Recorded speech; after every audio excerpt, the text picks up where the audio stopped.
tous et bienvenue sur JPro Menuiserie. On revient pour une nouvelle vidéo. Aujourd'hui, on va parler du traçage sans crayon.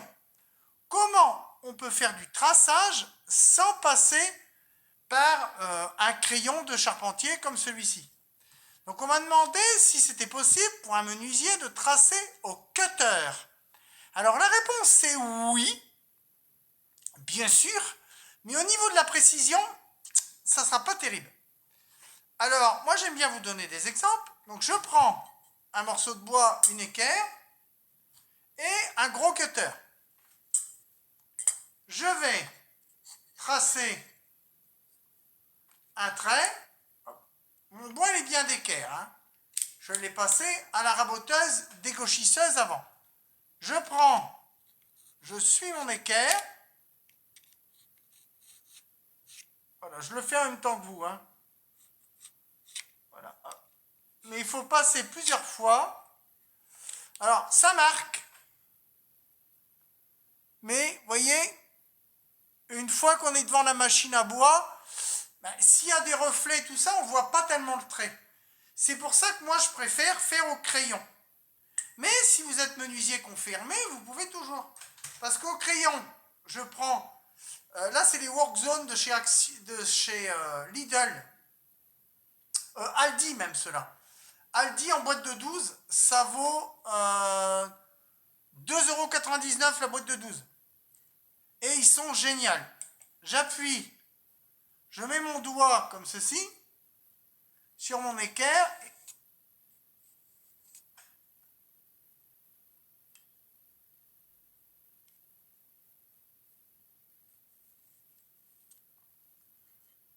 Et là, on voit la différence. Là, le trait, on le voit. L'autre, on ne le voit pas. Donc, c'est ce que je reproche au traçage par outil de coupe. Cutter, scalpel, tranchet. Alors, il y a des youtubeurs qui utilisent le tranchet, notamment Samuel Mamia. Sa chaîne, elle est super bien. C'est un vrai pro, vous pouvez aller voir. Il utilise des tranchets. Alors, des tranchets, c'est ça. Vous voyez, ils ont une forme particulière. J'ai déjà fait une vidéo là-dessus. Mais le tranchet, moi, je ne suis pas pour. Alors, le tranchet, par exemple, je vais faire une coupe. Allez, je prends mon équerre. Voilà. Je me mets bien, faire une coupe comme ça, en biais.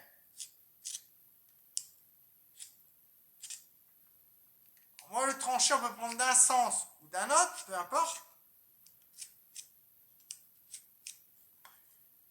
Mais le problème, vous voyez, on ne voit pas tellement la coupe.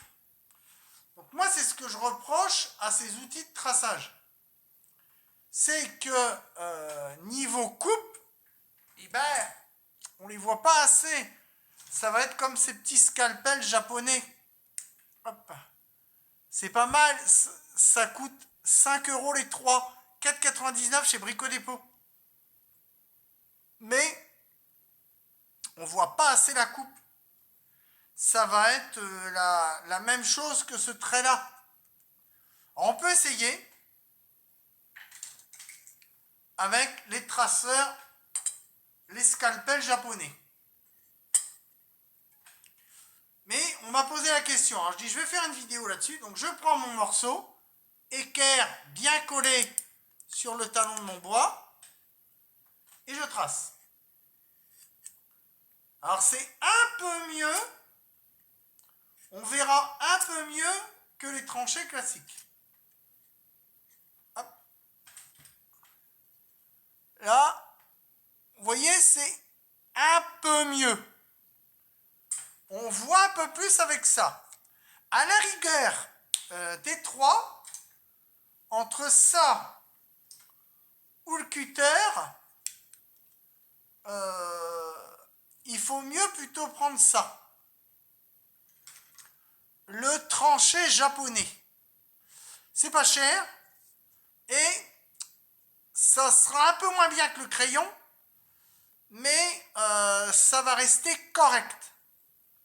C'est vendu par 3. Il y en a 3. Ça dure très longtemps, c'est les mêmes.